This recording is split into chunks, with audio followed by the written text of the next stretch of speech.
Welcome back to the Taking Learning and Living Outdoors More presentation. This is the first learning experience. Change in human behavior is urgent. And this is not coming from me, this is coming from the research. And I think deeply we know it's true. We would agree that we can shift our patterns and our habits of being so that we can all live a little bit more gently and healthily here on Earth. United Nations Secretary Antonio Guterres says humanity is waging a war on nature. There is an urgent need to restore our relationship with nature. Making peace with nature is the defining task of the coming decades. And that's what this whole presentation is about.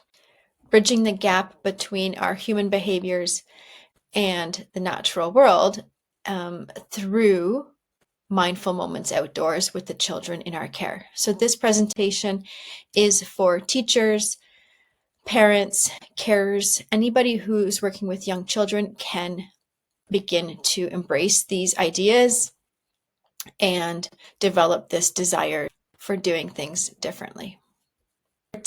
The outline for this presentation is Marry Nature's mission. It gets personal. Learning Engagement 1, Why Urgency for Change? And we will consider the mental health crisis and the global climate crisis and how it fits into the path to integration that I suggest 100 for Earth. The mission of my online platform, Marry Nature, is to help us change our human behavior so that we have a merry nature, a merry natural world. And of course, we will realize in the second learning engagement that it also impacts our personal well-being. So it's twofold, a merry human nature and a merrier natural world. So we're here. We know that there's an urgent need. We're going to build an understanding of what this is. We're going to start to walk across the bridge to a change in our behavior. Let's look a little bit back though, because sometimes when we relate our own personal experiences to the subject at hand, it helps it make it a lot more personal and relatable, and it invokes this desire for change. So for my experience personally, my nature was not so merry. The impetus for including more time outdoors as a teacher really began in May 2020 with the onset of the global pandemic. And at this point, we were told that we had to go back to work. And at the same time, all of the advice was to open windows, be outdoors more, keep your distance, that sort of thing. And we're back in the school, and my personal working space didn't have any access to the outdoors. Like I didn't have any windows to open to get fresh air. And so my natural instinct was, well, then let's go outdoors. It happened to be late spring and we were having lovely weather. So with COVID-19 still thriving and rippling through our lives and sort of destroying our lives, I began to be outdoors more. And that's when I really began to dig in about, learning more about how we connect with nature through online courses, books. And I continued this forward into the new school year. So September 2020, I had this idea. I was going to spend, as much of my time outdoors as possible with the learners in my care. And I would say I probably did about 90% or so of my time outdoors that whole school year. And it was just absolutely fantastic. So that was as it relates to my personal well-being, but the climate crisis also touched on my heartstrings too. So just an example, I'm aware forest fires are rampant, and even as I speak, they're destroying many paths in my home country, Canada. So this one here was in particular a hotel that I'd stayed at for my brother's wedding back in 2015. And in July 2024, it all burnt down. So this cute little, tourist nature retreat town, Jasper, Canada, burnt down. And, you just kind of think like, I was there and the climate crisis just gets a little closer, and you realize that it can impact you if it hasn't already. And then another very innocent example was apple picking. So it's something my son and I have really enjoyed doing. And this year in particular, 2021, we went apple picking and we're so delighted. The following year, 2022, we went to return to the same spot on that same weekend. There was an announcement on the farm's website saying there were no more apples due to the drought that summer. There was not enough apple production. And I realized then too that this global the climate warming is impacting more than just, forest fires. It's impacting, agriculture and produce, all these things. So the effect is quite large and really scary and daunting. And when we begin to really notice in these little ways, we realize we're not separate from it at all, and it is impacting us, here and now. As you go through this presentation, you can reflect on, what is it for you? Why do you want to inquire more and learn more about this project that I'm sharing through Taking Learning and Living Outdoors More, and then of course further with the Initiative 100 for Earth? What is it for you, and why do you want to continue? Maybe you have examples like mine where global climate crisis has touched your heart and has affected your life. Your why lights your way and glues you to your intention. So like I mentioned about the global pandemic, my why was ultimate, healthy lungs and fully functioning, healthy, vibrant bodies that I was taking care of in the school day. And so my why was very clear. And when there was no other way about it, I was going to take my learners outdoors as much as possible, whenever possible, because it was the best option for us. So when you can identify your why, it really helps you make the decision. It's already made for you in the more difficult or challenging times when you don't really feel like it. So think about your why and carry that with you. Let's explore the mental health crisis in this Learning Engagement 1, Why Change is Urgent. The Great Rewiring of Childhood by Jonathan Haidt. The epidemic now is that there's less nature and play-based learning and living, and there's more indoor and screen-based and sedentary, I'm going to add, living and learning. And so this is rewiring our children, and what we're finding is the children who are growing into their teenage years now are anxious, are feeling isolated, and are lacking in a lot of social and self-regulation skills. We need to consider what we can do to help make the children in our care now, how to give them the best possible chance of thriving and not just surviving. The rise in anxiety, depression, and self-harm, that's more so in adolescence, is found in all of the main Anglosphere countries and in many other European countries as well, indicating that a broader phenomena is sweeping over the developed Western world. So the increase of screen time and a sedentary way of life and an isolated way of life is really showing harmful patterns developing in the children. And of course, we know that begins at an earlier stage. So the more we can interrupt that cycle and reintroduce healthier options for our children, the better off they will be. Well-being is suffering. Children nowadays are more anxious, sad, distracted, and they're lacking fundamental skills. So for example, they're anxious because they're experiencing external and unrealistic expectations by other media forms.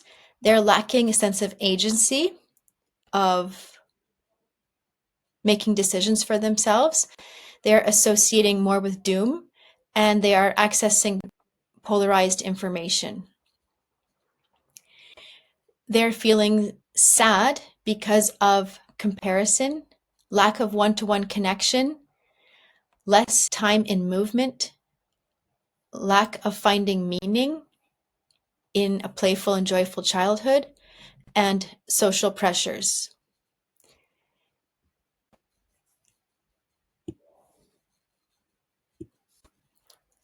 They are feeling distracted because of mental clarity, poor sleep patterns, brain activity adjusted to unnatural colors, speeds, and sounds. and their skills are diminishing, such as communication skills, gross motor skills, fine motor, patience, sharing, and more. So we can see that through research, through current research by people such as Jonathan Haidt, we see that well-being in our children is suffering. We are naturally drawn and nourished by community. Draw nearer, draw nearer. So in our ancestral days, we'd gather around a fire and come together for wisdom, for stories, for singing. And this was the norm of coming together and learning from one another and getting support from one another.